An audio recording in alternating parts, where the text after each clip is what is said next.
Hi, my name is Scottle and I turned 30 freaking years old this year. We made it.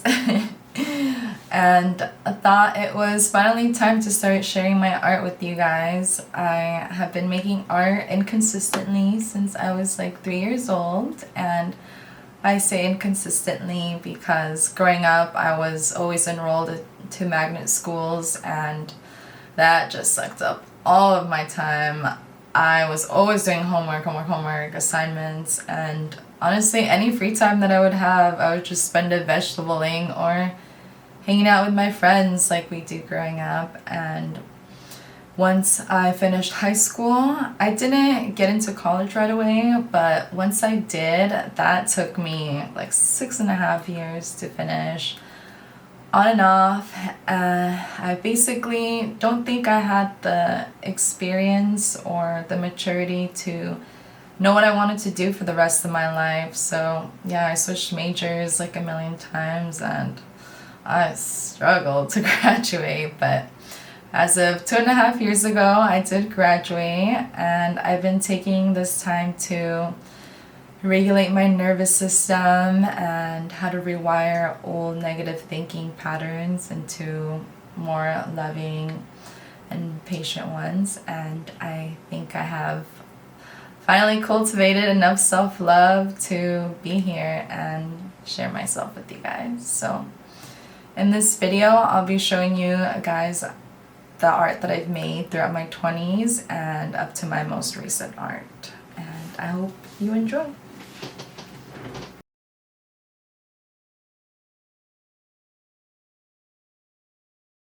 This is Avo Girl. She's made up of a bunch of little dots. The style is called pointillism, and I believe I used colored pencils for this as well. And I found her just on Tumblr, some random pretty girl with lingerie, and I don't know why I decided to make her skin green, but it happened, and then I was like, you know what else is green? Avocados. And this is the kissing couple, kissing people, and this represents the feeling of lust or romance and the beginning stages of what it feels like just being totally engulfed with them in the moment. And I try to encapture that by using that like Spider-Man composition, and if you turn it upside down it still makes sense. And I don't think I completed it. One of the hands is really white compared to the other one, not really shaded, but that was my style back then, not completing things and then abandoning them. This is Stripy Butt Girl. It was made with chalk pastel and does not have any significance meaning to it. I just thought the use of colors and the stripes would be fun to replicate, and it was true. And yeah, she has a nice fit butt. This is the steamy couple. I wanted to capture a very hot moment between two people, and that's represented by the use of the dark reds and the black. I think those two colors are just very sexy, seductive, and a little mysterious. And I think looking at this, I could have drawn up to his jawline but kept the mystery of his features just so that the audience could put themselves in them and feel like it's them versus being distracted by like some total stranger's features. This artwork was made with chalk pastel. I had spent a whole day at my younger sister's place drawing, watching movies, and we had just finished watching Across the Universe, and this was a screenshot of the credits. They were showing a couple like underwater with all these fun colors, and they were kissing, being intimate, and I was like, this is my jam, I'm gonna draw it. And yeah, I tweaked it a little bit, just using, I think, slightly off colors and their facial features and hair. So this is a replica painting of The Weeping Nude by Edvard Munch. In college, my painting teacher told us to assign a project where we would pick a painting that was the complete opposite of our painting style, and so I picked this one because I noticed this artist's style is just very rough and dark, and things weren't blended in the way that I usually do. And yeah, just his use of like dark but like bright colors, and things are blobby in some places in some spots. And yeah, I thought I'd just give it a go and see what this painting could teach me. And yeah, back then the painting didn't have much meaning to me besides just what the project was trying to teach us. But years later, I really resonate with this painting because sometimes I see myself as this weeping girl in her bedroom, but sometimes in the middle of our problems, it feels like it just kind of feels like you're helpless, hopeless.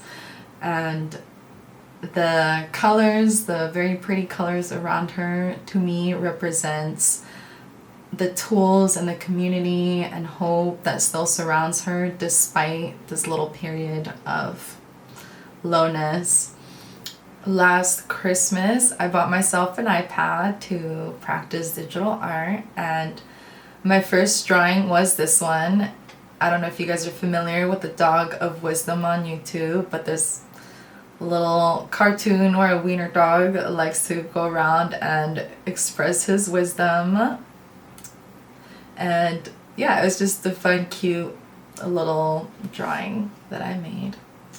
This is my third eye Furby, and I was trying to paint and replicate a lot of realism, and after a while I think it just gets a little exhausting. I wanted to draw something for fun that wasn't so serious. I had to put like all my energy and creative effort into it. So I made this. I think this is the fastest thing I ever made. It just, within the hour it was done, and it was just inspired by 90s toys and a little bit of psychedelia with the third eye and the colors. And this is my most recent digital artwork. I started doing a tarot card series that has a sex worker twist to it, and that was inspired by my old roommate always playing around with tarot cards, and she gave me a deck and quickly fell in love with it. And the sex worker part, because I support sex workers, and I used to volunteer with the Cupcake Girls, which is a nonprofit that helps sex workers in Las Vegas. And I'm just gonna read the description I wrote for it on my little Instagram profile. It says, the Chariot card represents having the will, power to overcome challenges, and having the determination to achieve what you want. It's implementing structure with a strong sense of follow-through no matter what life throws at you. Consistency, discipline, and confidence. And yeah, I drew a rooster because that means courage, strength, kind of like vitality, and she is right in that in her latex suit and boots, and you can just tell she is a badass when it comes to life. She's whipping that, riding that. And that's why she works the profession that she does.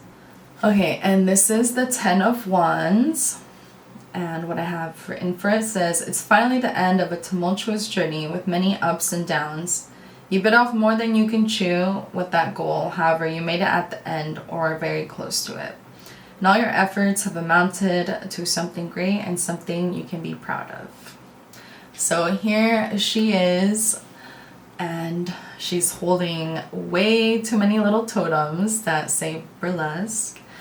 And you can tell by the little lines on the side that she's kind of struggling to keep them up, and the curtains are closing, meaning that the show is coming to an end. But yeah, she's basically almost accomplished, like seconds away from accomplishing this act or completing it. And yeah, just struggling but doing it. That's the 10 of Wands. And this is the Hanged Stripper.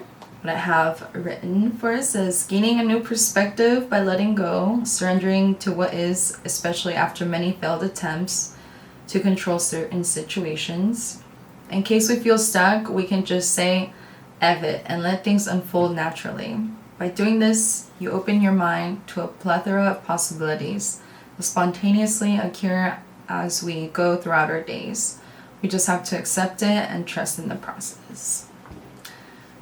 And this is my little stripper girl. She is hanging upside down, letting go, and having all the faith that her cool stripper trick will work out. Here we have the Fool, which is, they all have like a different job, sex worker job, and this one was inspired also by my old roommate who was a cam girl and her little dog. And this is her being the fool that she was. She's carrying her little bag that's in the shape of a you-know-what, and her book.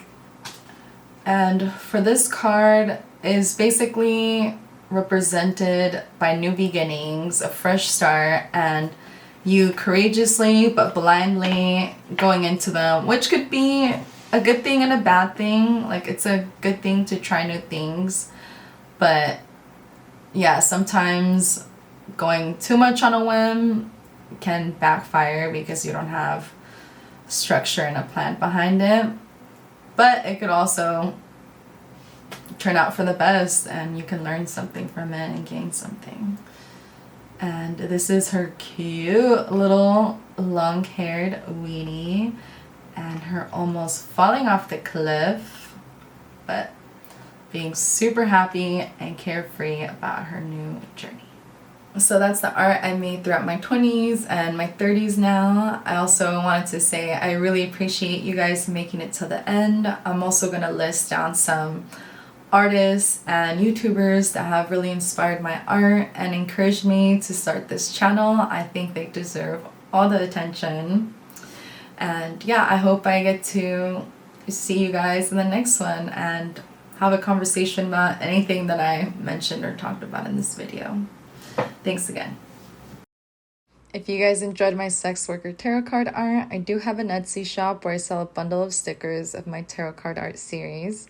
The link to it is in the description below.